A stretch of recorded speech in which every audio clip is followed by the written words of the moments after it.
Hi everybody, I'm Dave Martell. I want to talk about some of the facts that we know about the Test and Tune area.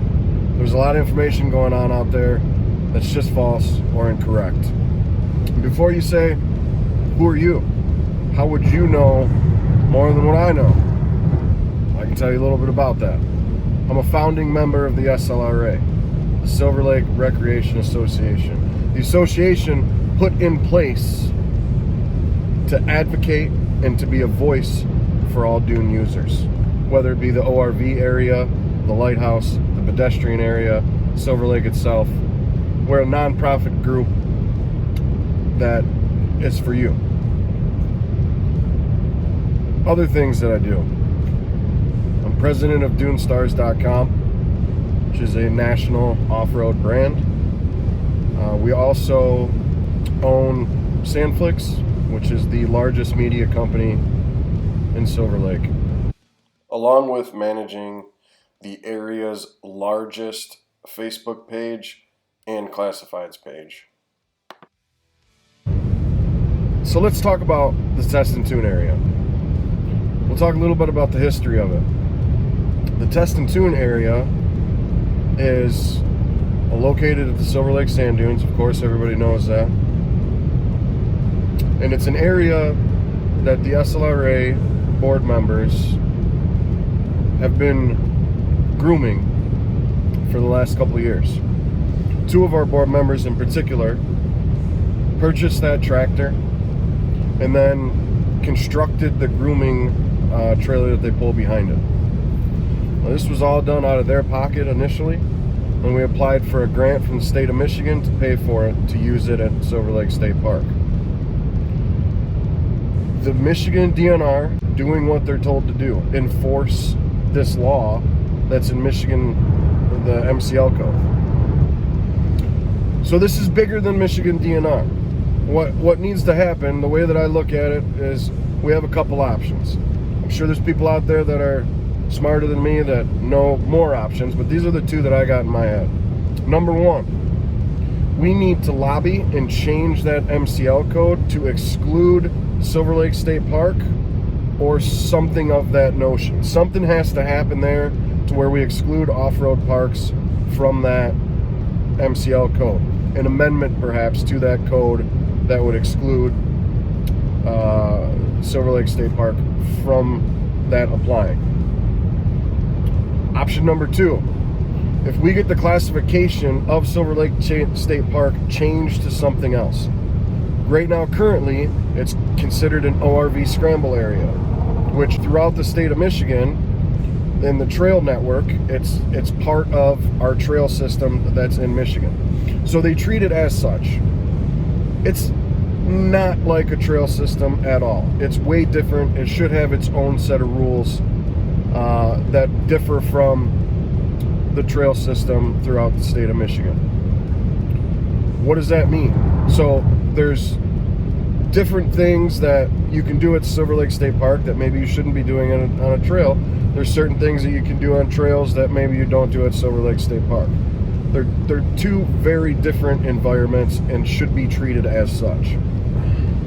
Okay, let's summarize. The grooming permit will not make all of this go away. It's not going to happen. The grooming permit will allow us to groom that area, issued from Eagle, but it does not change the law about drag racing or what the DNR has to do to enforce drag racing and careless driving. We have to change or amend that law or change the classification of Silver Lake State Park so that doesn't apply. Anybody else that has any other ideas, I'm game to listen. But in my mind, one of those two things has to happen in order to correct this. My fear is if we sit back and do nothing, that the next thing that will be enforced is careless driving as written on the sign. You say, what's careless driving? Careless driving could be anything. Have you ever done a donut out on the dunes? That could be careless driving. And it's at the discretion of the officer. So if that officer's having a bad day and you treat him like a jerk, you're careless driving. Did you spin your tires as you were going up a hill? That could be considered careless driving. jumping? Careless driving. Are you not in control of your vehicle when you're in the air? Careless driving. So there's a lot more to this than just shutting down the drag strip. You could say, well, I never go to the drag strip. I don't care. That's fine. But I'm sure that you've spun your tires in the dunes or done a donut around your buddy when he breaks down. We all do that. We need to stand up. We need to get together. We need to have strength in numbers to combat this and to figure out a way to get around it. You may say, well, I'm just not going to the dunes. Okay, that's definitely an option. You can do that. That's what they want. 1.6 million people visited Silver Lake State Park last year on a short year. On a year that we had COVID that eliminated 2.5 months of riding time. 1.6 million people. The DNR is understaffed and has a very difficult time dealing with that many people just because they don't have the manpower to do it. There's not enough people, or there's not enough rangers at that park to deal with what's going on. So that being said, this is not the DNR's fault. The DNR is simply being told that you need to enforce this. We've gone so many years without enforcing it. They need to enforce it. Is it delivered poorly? Did we not educate anybody and we just flicked a switch and did this? Yeah. Is that unacceptable? Absolutely. You can sign up right now at slra.org. I'll put a link here where you can sign up. Membership is free right now. There's no dues or anything like that. But we need strength in numbers to make a change. It's not going to take 1,000 people or 2,000 people. We need 50,000 people to make a change. We need the numbers to go to Lansing and say, hey, look at all of these people that we have behind us.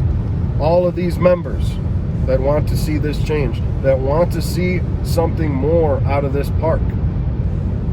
That's what's going to make this possible. If you have any questions, please comment below. Let me know. Share this video.